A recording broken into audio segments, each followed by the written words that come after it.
자, 그렇기 때문에 이런 것들을 종합해 봤을 때 국방, 즉 방산 역시도 많이 올랐죠. 올랐습니다만은 쉽게 놔버릴 수도 없다는 거죠. 자, 그러면 제가 또 대안 제시해 드릴게요. 그렇지만 알겠어. 조선도 알겠고 방산도 알겠어. 이 논리에 대해서 부정을 못 하겠어. 하지만 못 사겠어. 아, 그렇죠. 충분히 그럴 수 있죠. 네. 여러분들 그 우리 옛날에 그 영화 뭐였었죠? 그 제목이 맞죠? 어,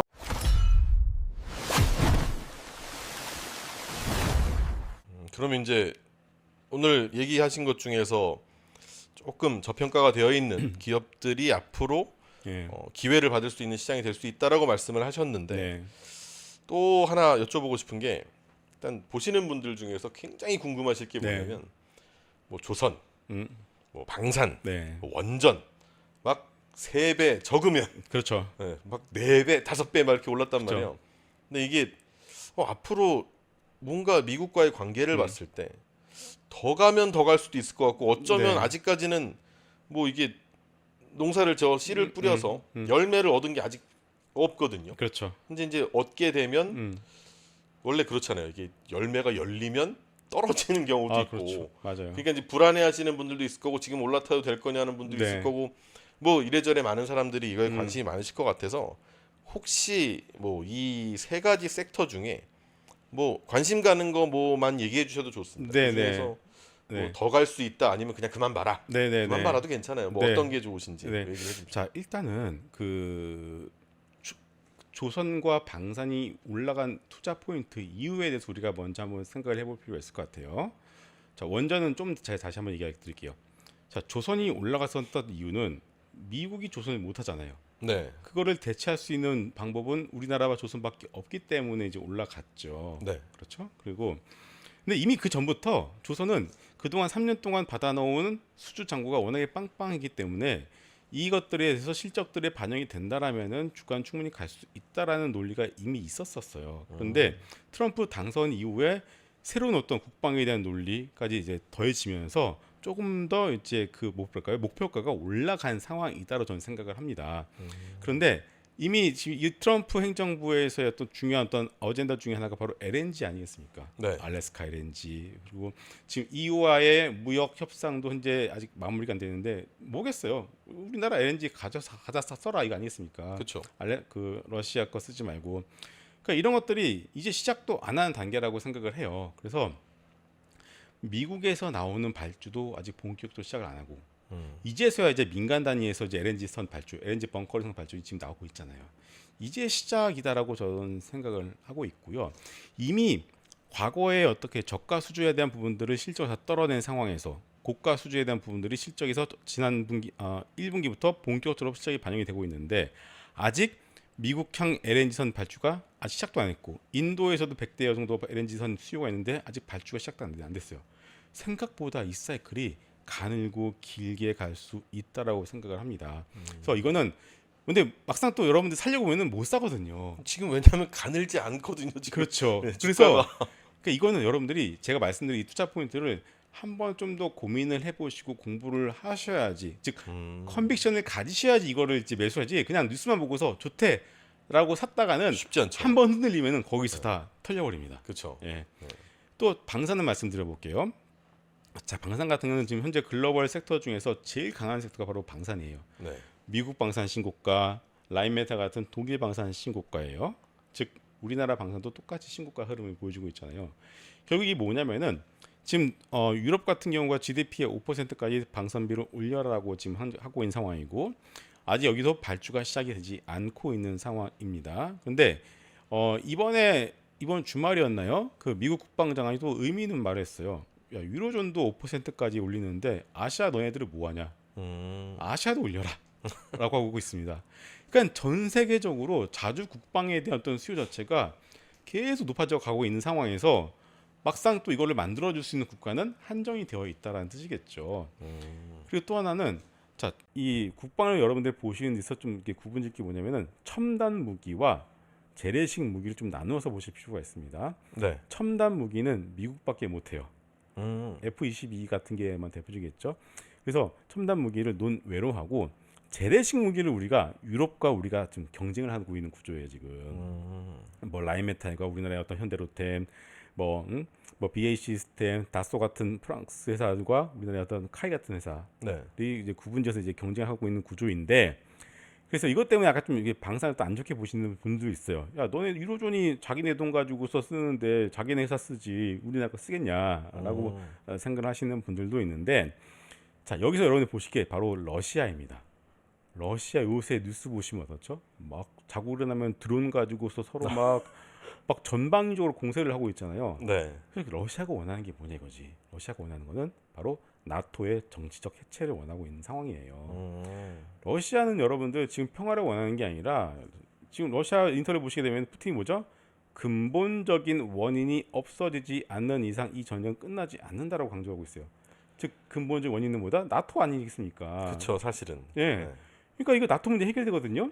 그러니까 결국 뭐냐면 이 전쟁이 쉽게 끝나지 않을 수밖에 없다라는 뜻이거든요. 그러니까 러우 전쟁은 휴전할 수 있지. 하지만 갑자기 핀란드를 또 쳐. 네.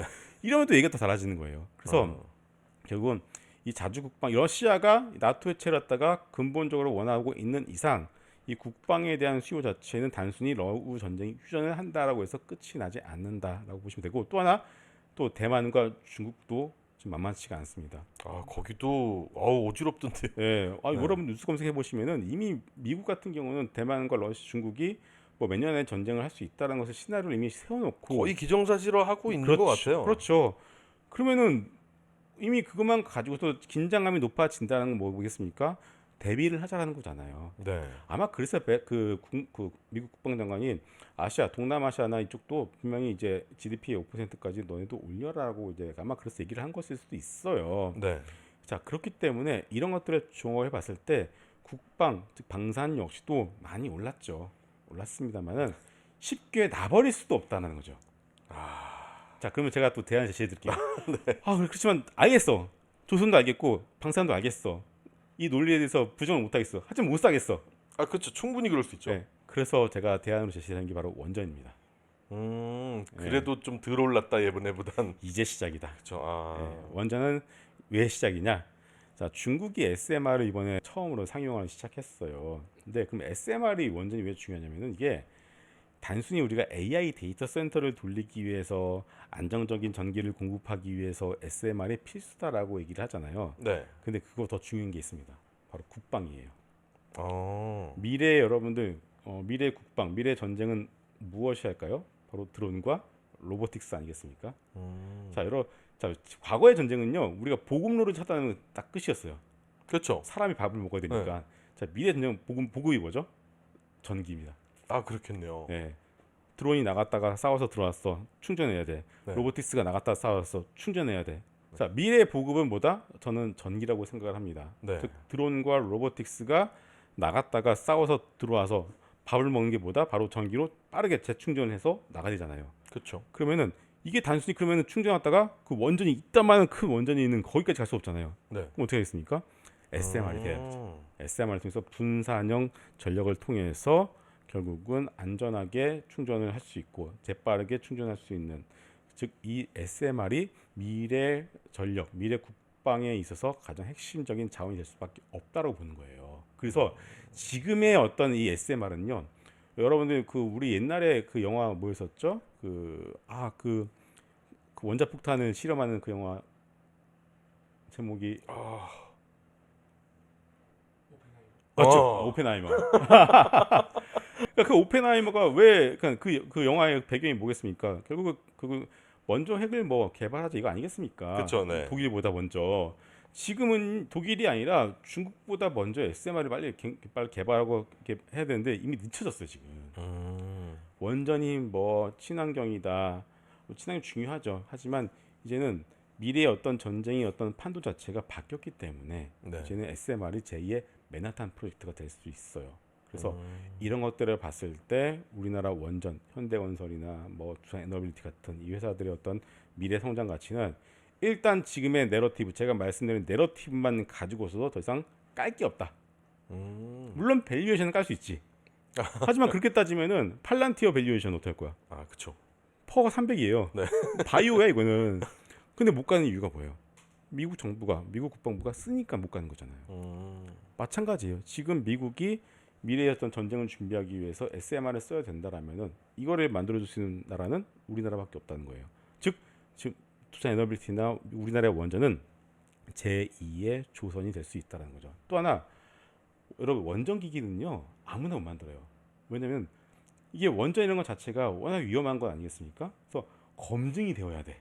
그래서 그냥 흉내만 낸다라고 해서 이걸 인증을 쉽게 못 주는 거야. 그렇죠. 한 번만 사고 나면 뭐 난리가 나니까. 그렇죠. 그러니까 인증을 쉽게 못 주니까 이미 했던 애들 중에서 쓸 수밖에 없는 거예요. 그래서 기왕이면. 그렇죠. 네. 그래서 네. 두산이나 현대건설 이미 레퍼런스 가지고 있는 애들이 헤게모니를 잡고 갈 수밖에 없다라고 볼 수 있습니다. 둘 중에 뭐가 나은지 여쭤봐도 돼요? 뭐 둘 다 가져가시면 좋을 것 둘 같아요. 다? 예, 네. 둘 다 바스켓으로 가져가시면 될 것 같아서 저는 뭐 두산 에너빌리티도 서로만의 뭐 장점이나 전혀 이제 현대건설과 두산은 전혀 이제 다르다고 봐야겠죠. 네. 현대건설만 EPC잖아요. 네. 얘는 건설하는 애들이고 음. 얘는 주기기를 납품한 업체이기 때문에 네. 워낙 성격이 다르기 때문에 그냥 둘 다 가져가시면 되지 않을까 싶습니다. 알겠습니다. 네.